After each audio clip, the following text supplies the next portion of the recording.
on a conquis ce droit. On a porté cette loi. On a obtenu une majorité au Parlement européen. On a convaincu la Commission européenne et l'ensemble des États membres. Et aujourd'hui, il y a eu un État qui a voté comme le voulait Hubert.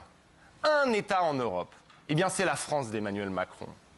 Et moi, sur tous les textes que j'ai vus, que j'ai portés au Parlement européen, sur le devoir de vigilance des entreprises, la France, sur ordre de la BNP, a obtenu l'exemption du secteur financier d'une loi qui va changer l'univers juridique et qui va faire de l'Europe une grande puissance normative globale.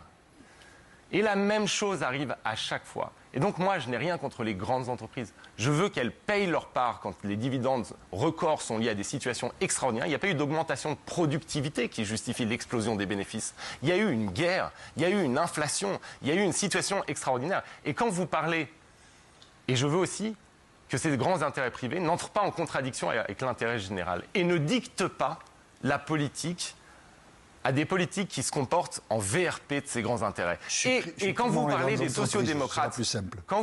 sociodémocrates, déjà nous avons obtenu la taxation sur les superprofits, mais aussi, à travers l'histoire, ce sont des sociodémocrates, je suis désolé, comme Roosevelt, qui ont imposé des taxations sur les superprofits que vous auriez sûrement jugé, vous, expropriatoires. On parle des années 30. Hein. Oui, dans les années 30, dans les années de crise. Mais non, il faut conclure, je crois.